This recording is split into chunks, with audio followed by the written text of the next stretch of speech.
ભારતની વિવિધતા ખરેખર અજોડ છે, પણ ક્યારેય વિચાર્યું છે કે આ બધું શરૂ ક્યાંથી થયું હશે? ચાલો, આજે આપણે પ્રાચીન ઇતિહાસના ઊંડાણમાં જઈએ અને શોધીએ કે ભારતીય સંસ્કૃતિનો આટલો ભવ્ય વારસો આખરે ઘડાયો કેવી રીતે. અને આ જ એ સવાલ છે જે આપણી આજની આખી સફરનો પાયો છે. જો કે આ કોઈ રહસ્ય નથી, પણ હા, એક લાંબી ઐતિહાસિક પ્રક્રિયા જરૂર છે. અને આજે આપણે એના દરેક પડાવને એક પછી એક સમજીશું. તો આ બધી સમજણ આપણને મળે છે ક્યાંથી? આપણા પ્રાચીન ગ્રંથોમાંથી. આ પુરાવા એકદમ સાફ કહે છે કે ભારતની ભૂમિ ક્યારેક કોઈ એક પ્રજાની હતી જ નહીં. એ તો જાણે કે એક મહાસાગર છે, જ્યાં અલગ અલગ નદીઓ આવીને ભળી. અને ખબર છે શું થયું? એ નદીઓએ પોતાનું અલગ અસ્તિત્વ ગુમાવ્યું અને એક નવી, એક ભારતીય ઓળખ બનાવી. તો ચાલો આ વાર્તાની શરૂઆતથી જ કરીએ. આપણે સમયમાં પાછા જઈએ અને એ લોકો વિશે જાણીએ જેમણે આ ધરતી પર સૌથી પહેલા પગ મૂક્યો હતો. સૌથી પહેલા અહીં બે પ્રાચીન જૂથોની વાત છે. જુઓ, એક તરફ છે નેગ્રીટો લોકો, જે હજારો વર્ષો પહેલા આફ્રિકાથી આવ્યા હતા, અને બીજી તરફ છે ઓસ્ટ્રેલોઇડ લોકો, જે અગ્નિ એશિયામાંથી આવ્યા. રસપ્રદ વાત એ છે કે પાછળથી જે આર્યો આવ્યા ને, એમણે આ ઓસ્ટ્રેલોઇડ લોકોને નિષાદ નામ આપ્યું, મતલબ કે અહીંના મૂળ નિવાસી. એટલે કહી શકાય કે આ બંને જૂથો જ ભારતના સૌથી પહેલાના રહેવાસી હતા.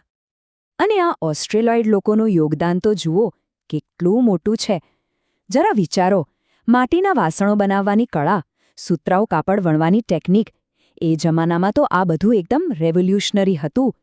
એમની ઘણી ધાર્મિક માન્યતાઓ પણ અહીંથી જ શરૂ થઈ. અને એમનો વારસો આજે પણ ખતમ નથી થયો. કોલ, મુંડા જેવી જનજાતિઓમાં આજે પણ એ જીવંત છે. તો આ તો પાયો નંખાયો.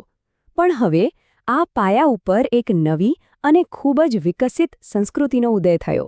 હવે આપણે વાત કરીશું દ્રવિડ લોકોની, જેમને ભારતીય સભ્યતાના મુખ્ય શિલ્પકાર પણ કહી શકાય. દ્રવિડ, આ નામ સાંભળતા જ સિંધુ ખીણની ભવ્ય સંસ્કૃતિ યાદ આવે. એવું મનાય છે કે એના નિર્માતા આ જ લોકો હતા. જરા વિચારો, એમણે દુનિયાની સૌથી પહેલી વેલ પ્લાન્ડ અર્બન સિવિલાઇઝેશન્સમાંથી એક બનાવી હતી. અને એમનું યોગદાન ખાલી ઈંટોના મકાનો બનાવવાનું નહોતું. એમના વિચારો અને એમની સમાજ વ્યવસ્થા પણ એટલી જ આગળ હતી. દ્રવિડ સંસ્કૃતિને સમજવા માટે એના 3 મુખ્ય પાયા જોવા પડે. પહેલું, એમના આયોજનબદ્ધ શહેરો. બીજું, એમની માતૃપ્રધાન સમાજ વ્યવસ્થા, એટલે કે કુટુંબમાં માતાનું સ્થાન મુખ્ય. એ સમયે આ ખૂબ જ પ્રગતિશીલ વિચાર હતો. અને ત્રીજું, એમની ઊંડી ધાર્મિક માન્યતાઓ, જેમાંથી ઘણી આજે પણ આપણી સંસ્કૃતિનો એક મોટો હિસ્સો છે. અને આ આધ્યાત્મિક વારસો કેટલો જીવંત છે, ખબર છે? શિવ અને પાર્વતીની પૂજાનો ખ્યાલ, મંદિરોમાં જે આપણે ધૂપ, દીપ અને આરતી કરીએ છીએ એ પરંપરા, આ બધાના મૂળિયા દ્રવિડ સંસ્કૃતિ સુધી પહોંચે છે. અને વાત ખાલી ધર્મની નથી. દક્ષિણ ભારતની મુખ્ય ભાષાઓ તમિલ, તેલુગુ, કન્નડ, મલયાલમ, આ બધી જ એમની ભાષાઓમાંથી આવી છે. પણ વાર્તા અહીં પૂરી નથી થતી. ભારતની ભૂમિ હંમેશાથી લોકોને પોતાની તરફ ખેંચતી રહી છે. એટલે દ્રવિડો પછી પણ સ્થળાંતરનો પ્રવાહ અટક્યો નહીં. હવે મધ્ય અને પૂર્વ એશિયામાંથી નવા જૂથો આવ્યા અને એમણે ભારતની વિવિધતામાં પોતાના રંગો ઉમેર્યા. આ નવા પ્રવાહમાં મુખ્યત્વે 4 મોટા જૂથો હતા. તિબેટના રસ્તેથી આવ્યા મોંગોલોઇડ લોકો, જે આપણને પૂર્વોત્તર ભારતમાં જોવા મળે છે, અને પછી મધ્ય એશિયામાંથી આવ્યા અલ્પાઇન, ડિનારિક અને આર્મેનોઇડ લોકો. આ લોકો ગુજરાત, સૌરાષ્ટ્ર, મહારાષ્ટ્ર, બંગાળ જેવા વિસ્તારોમાં ફેલાયા. અને સ્વાભાવિક છે કે આ દરેક જૂથ પોતાની સાથે પોતાની અલગ પરંપરાઓ અને આવડત લઈને આવ્યા. અને આ બધા જ જૂથોના આગમન પછી એક એવા સમૂહનું આગમન થયું, જેણે ખાસ કરીને ઉત્તર ભારતના ઇતિહાસ અને સંસ્કૃતિ પર ખૂબ જ ઊંડી છાપ છોડી. અને એ હતા આર્યો. આર્ય જ્યારે આવ્યા ત્યારે તેઓ સૌથી પહેલા સપ્તસિંધુ નામના પ્રદેશમાં વસ્યા. નામ પરથી જ ખબર પડે, 7 નદીઓનો પ્રદેશ. સિંધુ અને તેની આસપાસની નદીઓનો આ એકદમ ફળદ્રુપ વિસ્તાર હતો. અને આ જ નદી કિનારે એમની સંસ્કૃતિ વિકસી, જેને આપણે આજે વૈદિક સભ્યતા તરીકે ઓળખીએ છીએ. આર્યોની વાત કરીએ તો તેઓ પ્રકૃતિના ઉપાસક હતા. સૂર્ય, પવન, નદીઓ, પર્વતો, આ બધાની પૂજા કરતા. એમણે આ તત્વોની સ્તુતિ માટે ઋચાઓ રચી, એટલે કે પવિત્ર શ્લોક, અને આ જ ઋચાઓમાંથી ઋગ્વેદ બન્યો. એમની ધાર્મિક વિધિઓમાં યજ્ઞનું સ્થાન સૌથી મોટું હતું.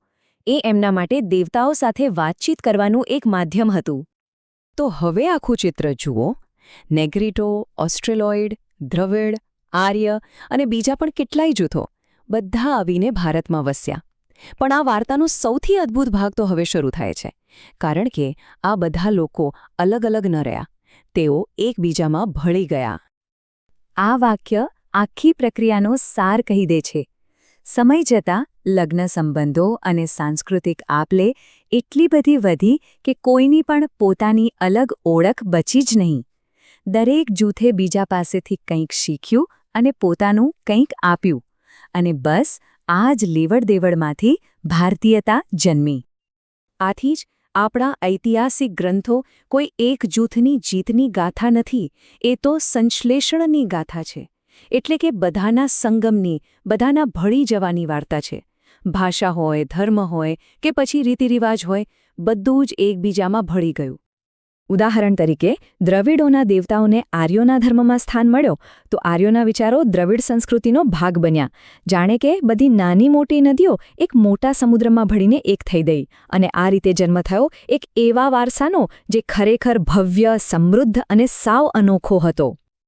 હજારો વર્ષ પહેલાં જે શરૂ થયું હતું એ સંગમની પ્રક્રિયા તો આજે પણ ચાલી રહી છે. તો સવાલ એ છે કે અનેકતામાં એકતાની આ પ્રાચીન ગાથા આજના સમયમાં આપણને સૌને શું શીખવી શકે છે? આ એક એવો પ્રશ્ન છે જેનો જવાબ આપણે સૌએ વિચારવાનો છે.